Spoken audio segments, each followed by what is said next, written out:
Welcome to another episode, everyone. Indeed, the Big U's informants have just been exposed. Now, the paperwork has been released, and the individuals who are speaking on Big U, who spoke on this case, at least some of them, have just been exposed. Their names have been released and what they said in the paperwork as it relates to the Big U RICO case. Let's get into it. Now, this ain't me. This is street certified news. He did the investigation. He has the paperwork. He's read the paperwork. Go check him out. Street certified news. Check this one out first. Let's get into it. Don't come for me. I'm just covering this. I don't know who did what. I don't know who the snitch is, man. I'm just covering it. I'm just running my content. Hey. Yo, it's your boy Mixo Guapo, man. Street certified news. And we back with another one. Man, first and foremost, man, want to shout you guys out, the viewer. You know what I'm saying? Y'all always rocking with us, man. Y'all always keeping the channel lit. You know what I'm saying? This week's story, we wanted to really break down, everything that's been going on with this Big U case. As you see from the title, during our investigations, we uncovered a lot of material that's in the paperwork that we definitely wanted to share with you guys. Everything is alleged. Big U and a number of men out of Los Angeles, including the boy Brick Baby Zaire Mitchell, they're all under arrest and facing a myriad of charges from racketeering to extortion to murder. So, we always want to let the public know. I know a lot of these channels don't do this, but, you innocent until proven guilty, not the other way around. So we definitely, like we said, and looking at the story and looking at the case and looking at how they Not in this country. was trying to build a case against Big U as far back as 2019. A lot of this story really got started in 2021 with the death of Rayshawn Williams, a unique music artist, one of Big U's artists. And man, the FBI used a lot of different tactics to build information, and they never really got that smoking gun. But I believe through all of these little tidbits, and mostly through cooperating witnesses and witness interviews in which the boy Wack 100 name is all in the paperwork as one of their main witnesses. When you look at the paperwork and it shows witness interviews, he's the first and only name mentioned. And then there's a whole paragraph about, what he told the feds. If y'all could hit that like, comment, and subscribe if you haven't already subscribed, man.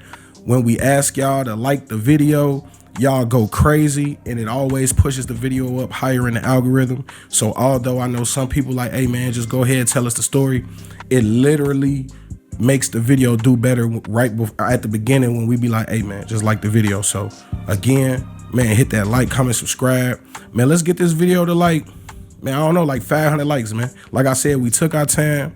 I really could have dropped this video like last week. I was out of town. I had some other stuff I was doing. And I also just wanted to kind of give it some time. I'm surprised nobody else has kind of jumped out with this. Man, shout out to my boy Deuce M's, man, from Active Chucks. We sat down, we talked to him. We also reached out to that boy 600. Originally, he had agreed to do an interview, but, once it was that time, we never heard back from him. Either way, man, with no further ado, this week's story, man. How the boy Wack 100 and Loose Cannon cooperated with the FBI in this Big U Rolling 60s RICO case, man. Hey, with no further ado, man, let's get right to it.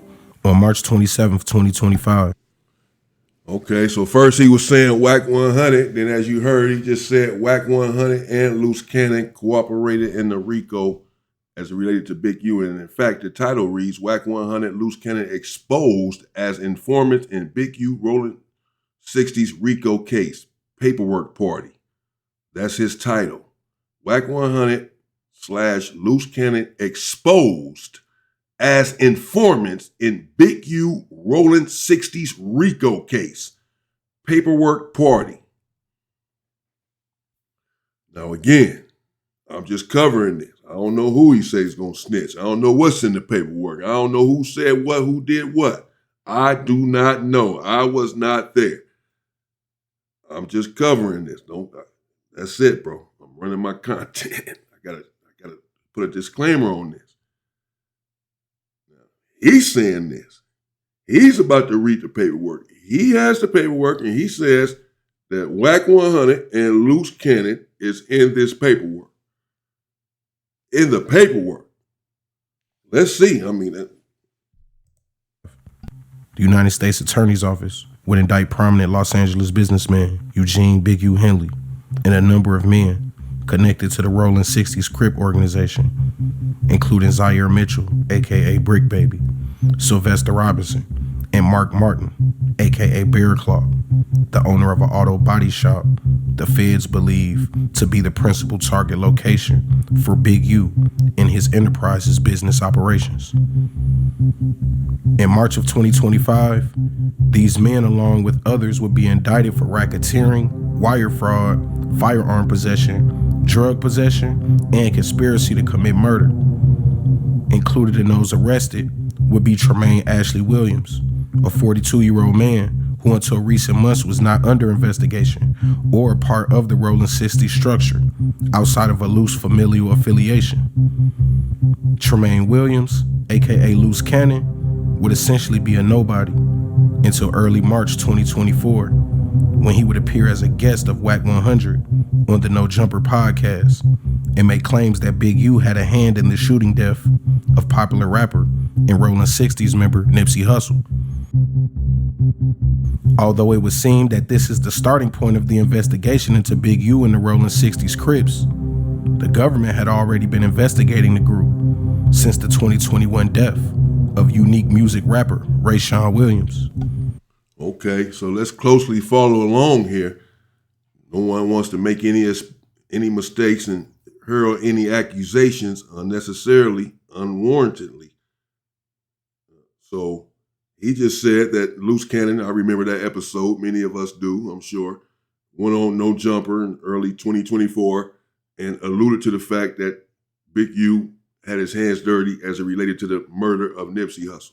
And many people believe that this is what ignited, this is what started the investigation onto Big U and ultimately leading to this RICO Act. This individual here, Street Certified News, just dispelled that essentially and said no. According to his findings, he did an investigation. He has a lot of paperwork right here. According to what he's read and what he's seen from the feds and this RICO Act, as he said, he's read through the RICO Act and everything else as it relates to this. They had already begun to investigate Big U before Loose Cannon got on there with Wack 100 and said this. This is what he just said, that many people believe that this is what started the investigation. Loose Cannon being on No Jumper making that statement. He says no, the investigation started with the murder of this individual, Big U's son's friend or whatever. He's locked up for this. It's in the RICO. This is what he's charged with. Part of what he's charged with. The murder of this individual in Las Vegas. And this is when the feds got on Big U, according to him, not from what Loose Cannon said. Nevertheless, he still said, he's just saying that that's not where it started. But as we know, as he said early on, he said those two are the ones that are in the paperwork. Again, let's see what he's talking about.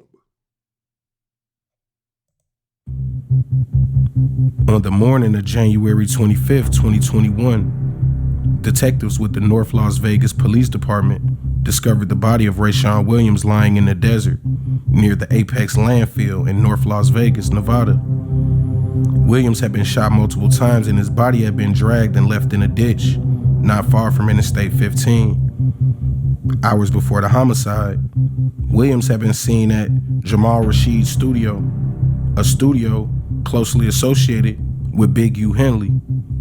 According to a witness, identified as Witness 1, Henley was one of the last people seen with Williams before the homicide. Witness 1 would also state that Robinson drove Henley to Las Vegas from Los Angeles in a dark gray Lexus.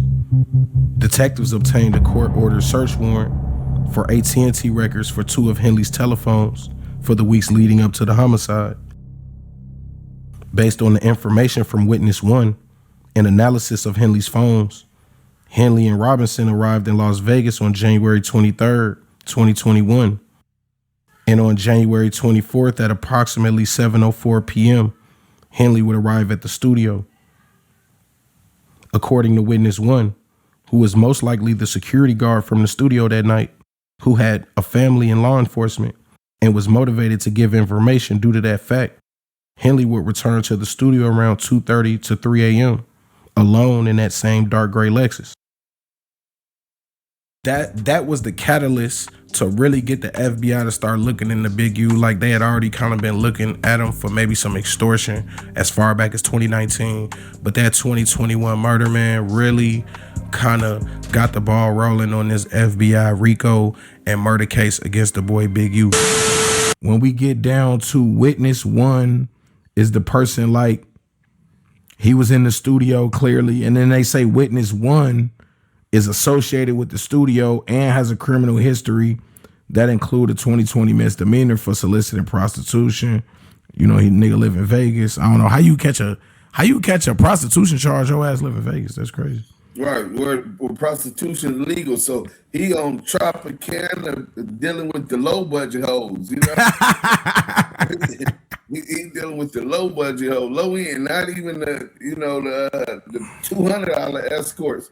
He trying to spend 50 or 40, you know. I see. And then they also said that Witness 1 was motivated to cooperate because he has a family member who works for law enforcement. Right. So like you said, chances are that's probably like a security guard or somebody like that who has a close ties to law enforcement that was motivated to cooperate in that situation. But also remember this, bro. He's out in Vegas working security at the studio. Mind you, they said that he drew down on Big U and them when Big U and them put up to Marley Marl house. Marley Marl wasn't home, right? But they come there to come use the studio. Marley Marl's not there. They or whatever. See, I ain't know that. So you saying all of this allegedly this wasn't just a random studio? Yeah, this is Marley Marl. So in November of 2022, a federal judge will authorize wiretaps on 2 of Big U's phones, as well as 2 other phones that they believe were connected to some of Big U's associates. And in February of 2023, North Las Vegas PD detectives would attempt to interview Big U unsuccessfully when they literally drove all the way to Los Angeles and knocked on his door. On or about February 14th, 2023, at approximately 12:05 p.m., Henley, who was now using Target Telephone 1, would place a call to Mark Martin, who was using Target Telephone 4. During the call, Henley would tell Martin that he wanted to meet with him at the Target location. During the conversation between Henley and Martin, the death investigation of Rayshawn Williams would be brought up and mentioned that it was around the 2-year anniversary and that detectives wanted to follow up to talk to everyone who was close to the rapper. In July 2022, paperwork would claim in the witness interview section that the FBI Houston division would interview Cash Jones, also known as Wack 100. The FBI, who believes that their interview was recorded and posted to YouTube the next day, interviewed Cash Jones about his association with Big U. The paperwork also mentions that prior interview attempts by the North Las Vegas PD in 2021 were unsuccessful, and that the subject Big U had learned about those interview attempts from other associates. It is also stated that witness interviews, specifically the only one named in the paperwork, aka the interview with Wack 100, led to direct confidential human sources being brought into the case. In this section of the paperwork, it explains that investigators have already conducted interviews during the investigation and that those interviews have helped gather information about Big U's involvement in a homicide and in collecting extortion payments. Some interviews also led to recruiting confidential sources used in the case. However, the document states that these confidential sources have taken the investigation as far as they can and have not been enough to meet prosecutorial goals. If you go back and read about CHS3, aka Loose Cannon, the contents closely mirror this exact conclusion.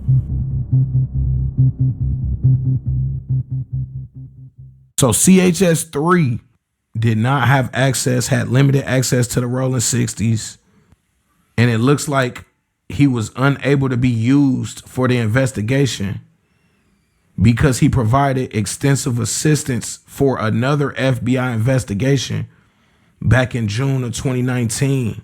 His assistance is widely suspected among multiple gangs in the Los Angeles area. He's able to testify about the information he has already provided. So it looks like CHS3 received monetary compensation for his or her assistance with another FBI investigation. He also received monetary compensation for his or her assistance with the FBI's investigation into the rolling 60s. CHS3 has a criminal history that includes stalking, possession of a controlled substance, and domestic violence. He has also provided information to the California Department of Corrections. He was a jailhouse snitch. Although the feds have been collecting information on potential extortion and racketeering since as early as 2019. Witness 1 would be the first cooperating witness. Now, I've seen that paperwork before on Wack. I've covered that paperwork before. Somebody said something about that paperwork or whatever. That I remember seeing that Cash Jones, aka whatever, the FBI had contacted him. Wack had already said that much in one of his videos on his channel that, or he played it or something where the Fed woman had contacted him, or was asking him about Jay Prince in that one. But he admitted that the feds had contacted him or whatever. Now, but he about to say something else about Witness 1. But Loose Cannon, unless he's just going off based on the history, as far as them saying that he has a history, a criminal history, assault, domestic violence, stalking, what have you, and he's tying the dots there. Other than that, because it's just saying Witness 3, CHS 3, but where's Loose Cannon's name or whatever? How do you know that that's Loose Cannon? This is what I'm trying to see. I'm asking because maybe I missed it. Maybe I'm missing something. But I still want to know how he knows that this is Loose Cannon that is making these statements. Is his name in there? Because so far what I've heard him say is that it's CHS3. And then he gave the background of criminal history and then an extensive list of snitching that's been going on with this CHS3 character, whoever he is. He's been doing a lot of talking, helping with the Rolling 60s investigation, the murder investigation, and all kinds of investigations, and said that he was not a real factor from the 60s. He wasn't even a real member, and that therefore, essentially, his information is not even sufficient, to help us really, because he don't know nothing. He ain't a real one. It's basically what they're trying to say. So maybe that's why he's assuming it's Loose Cannon. But again, y'all let me know in the comments. Maybe I missed it. Maybe I don't want to replay it. Maybe I really missed how he knows that this is Loose Cannon. I'm trying to pay attention, but I'm only human. Maybe I missed it, but let's see what else he has to say. I mean, he has the paperwork right here. Chase. Most likely the security guard in the Las Vegas studio from 2021. CHS1, a former drug dealer / pimp, would give information on the cannabis shop and extortions from Big U. CHS2, a former drug dealer / pimp. He's saying that's Wack, right? He said Wack was CHS1. That's what he said at first early on. Wack, I never heard of Wack being a pimp. I mean, I don't know though, but I never heard him say he was a pimp or heard anyone else say that he was a pimp. But okay, but he got CHS1 and CHS2.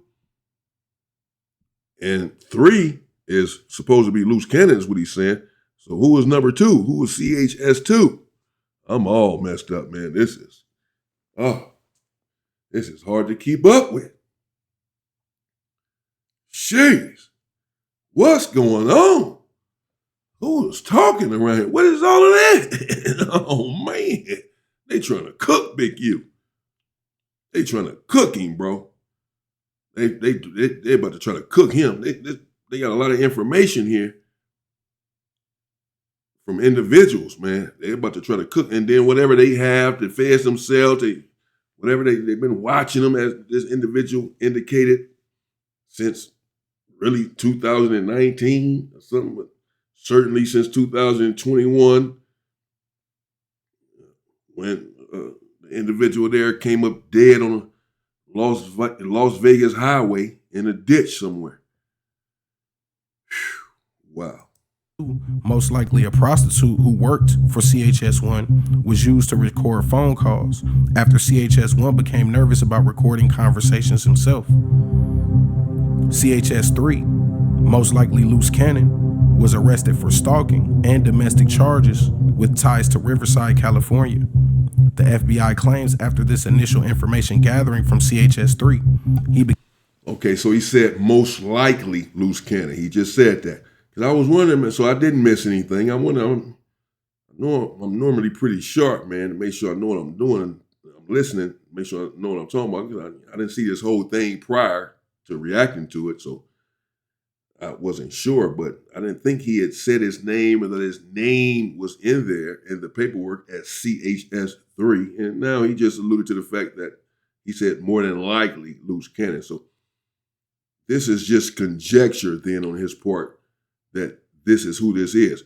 But what is not conjecture is that Big U has informants against him. CHS-1, CHS-2, CHS-3, and however many more CHSs. He has informants against him giving statements and helping with the RICO and the investigation. Now, who these individuals are seems to be him surmising at this point. It's just conjecture. I only said because his name is not in the paperwork, and he just said more than likely. But he said, so I don't know. Maybe you guys know about loose cannon. I don't know about loose sweetie. I don't know about loose cannon other than that. Sweetie.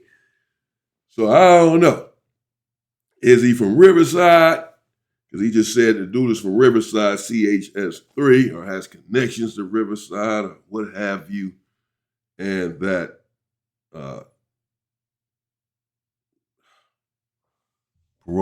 that he received parole benefits and monetary compensation, CHS-3 did.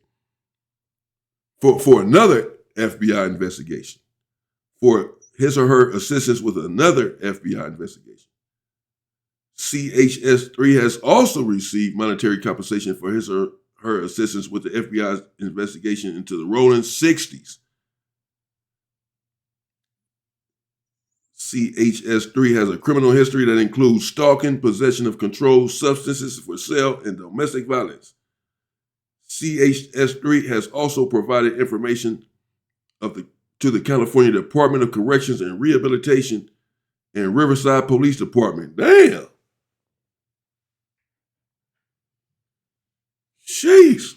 So what is clear is that Big U has informants against him on this here RICO Act. This is why the feds seem so confident, or at least partly why they seem so confident about his case in bringing this case against him, apparently, and whatever else they have from their own investigation. But clearly, individuals have been helping with this investigation. Who is the question? Again, loose cannon's name is not in the paperwork, but whoever this CHS-3 is has been doing a lot of informant. He informed, he got parole benefits and monetary compensation for a previous investigation. He has also received monetary compensation for the assistance in the FBI's investigation to the rolling 60s. That's two different investigations that he got money for. These dudes out here popping that money, popping their cash, talking about all this money they got. We see how they getting it now.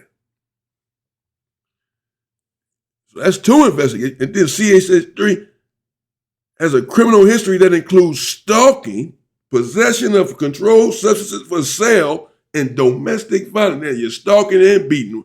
Wait a minute, man, who else got these charges? Stalking and domestic violence. Oh, man, what's going on here?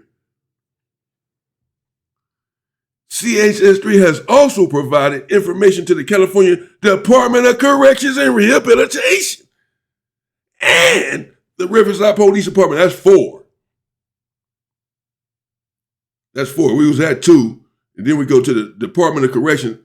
Dude snitching in the pen, or Deuce M said, yeah, jailhouse informant. No, he might be snitching on the street to the pen, calling from his house.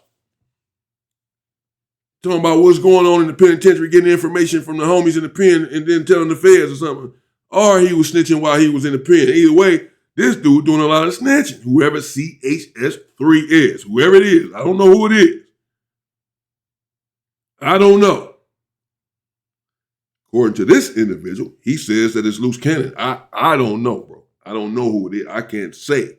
I'm not that familiar with the investigation or loose cannon's history or any of this to put that on him. But maybe some of you are. Is he from Riverside? Does he have a criminal history of stalking, possession of controlled substances for sale, and domestic violence? Has he been to prison to provide information to the California Department of Corrections, etc.? Apparently, this is what this individual is putting together, and he says yes. Whoa. Whoever it is doing a lot of talking, not only on the Big U case, but has done a lot of talking on all kinds of cases. Been snitching for years and getting money, parole benefits, and monetary compensation. These dudes out here getting paid to snitch. They out here flossing their gold chains, popping it, showing they stack of cash on YouTube and in their videos and all that. That's blood money. That came from them people, the 5-0, the Popo. Became unable to collect further information after the streets began to believe he was an informant, which we believe led to his public statements against Big U with Wack 100 on No Jumper. And then we have Wack 100, who through his own admittance spoke with federal authorities about both J. Prince Sr. and Big U. Also, per the paperwork, his witness interview potentially led to the FBI using CHS3, aka Loose Cannon, who had already been working for the feds on a separate case dating back to 2019. When looking at all this information and the public statements made by both Wack 100 and Loose Cannon, the truth begins to become clearer. In an attempt to collect more information on crimes allegedly committed by Big U in the rolling 60s, the FBI utilized all measures. They would first interview Rayshawn Williams' family, then authorize 4 phone intercepts. When that wasn't enough, they would solicit cooperation from gang members against the enterprise. Finally, when that wasn't enough, they would use people like Loose Cannon to make outrageous claims that have never been proven or even alleged to get the targets to talk on previously tapped devices. Even though all of this was done to collect evidence to indict Henley, Robinson, Martin, Mitchell, and others. Strangely, it would not be until that final indictment that Williams, aka Loose Cannon, would ever be mentioned in the paperwork. During the course of the investigation, he was never mentioned as a target or a subject, not even once. Still, he would be for sure arrested with the group of men he very likely informed upon. You know what I'm saying? We'll let y'all, you know what I'm saying, digest the story, man. Like we said, man, shout out to my boy Deuce Sims. He really helped me go over CHS1 and CHS2, because, you know, we didn't want to just jump out there and be like, yo, the boy Loose Cannon telling. We really wanted to take our time with it. So when you look at CHS1, who ended up being the pimp drug dealer dude who was running the cannabis shops, and, you know, he was caught for pandering. And then CHS2, was basically one of his females, because I believe that person was caught. Okay, so like I said, I don't know. I'm not defending Wack. I don't know. I've never heard of him being a pimp. So he's convinced that CHS1 is Wack 100 and that he has priors for being a pimp and that CHS2 is one of his females. Like he was recently a pimp. Maybe y'all can enlighten me in the comments. And then he has his reason for believing that loose cannon is CHS3. Nevertheless, we did see Cash Jones or something in the paperwork, his Wack 100's name, or if that's his name or whatever. Wack 100, aka Cash Jones or something, the paperwork said. I guess that was as CHS1. That's what he's believing or saying. But CHS3, again, name is not in there. He's just basing this on time, putting everything together. Riverside, he's from Riverside, his past history, etc. What he said on the podcast, what he said publicly. And he said it becomes clear then who this individual is and who these other individuals are. Now, again, maybe someone can enlighten me about the past of Wack 100 as far as him being a pimp and all of this, and having a female at CHS2. I'm just saying that's a new one for me. Like lewd behavior or something like that, and they did say that CHS2 will record things after CHS1 no longer felt comfortable recording. So we kind of know who those two people was. We went over who witness one was, who, like we said, was most likely the security guard at the studio or the engineer, but most likely the security guard, and he had family and law enforcement, so he felt the need to tell all the information that he knew. I guess trying to be the police or something. We really wanted to identify all of the cooperating human witnesses. That's what CHS mean, cooperating human witness. We wanted to lay out like every single one of them so that we could identify who CHS3 was. And like we said, CHS3 had ties to Riverside, California. I believe he had like a domestic on his record and a lot of things that line up with the boy Loose Cannon. I believe the smoking gun is when you see witness interviews and they talk about how the witness interviews were able to secure human witnesses or like human sources. And the only human source that's kind of unaccounted for is CHS3, which looks like Loose Cannon. And then you got the boy Wack 100, who's named basically right under that statement as the only main witness. So, we could put 1 and 1 together. I wouldn't even say it's 2 and 2. You know what I'm saying? We could put 1 and 1 together. This shit equal 2. It's 2 niggas telling. And, we've been telling y'all about the boy Wack 100, man. And now we just gonna come out there and let y'all know about this boy Loose Cannon. You see what I'm saying? Hey, it's your boy Himrex El Guapo, man. Street certified news, man. The most reputable source for urban media. Please hit that like, comment, subscribe. Yeah. Shout out to you, Street Certified News, brother. I know a little bit about his channel. I think I reacted to one of his videos before, actually. He said he did some work on this investigation, that he didn't want to rush it. He didn't want to come out here and just put anyone out there without having done his homework. I'm still unclear. I'm going to say it again as to Loose Cannon. But again, I don't know. I don't know enough about that situation, about Loose Cannon, about his past, other than Sweetie. Other than that, I don't know what he was all about. I know he was claiming 60s and all that, of course. I'm not blind to that fact, but I heard rumors and whispers about him before he got locked up and since he's been locked up, but I never watched his content or know enough about him. I don't know him to say he's a real one or this, that, and the other, but nevertheless, for the reasons he just exhibited, he believes that CHS3 is indeed Loose Cannon and that he's snitching on Big U. And not only is he snitching on Big U, well, hell, according to the paperwork that we just read, he's been snitching. Whoever this individual is, CHS3, has been snitching for however long, some time, long enough so that he's cooperated with prison authorities.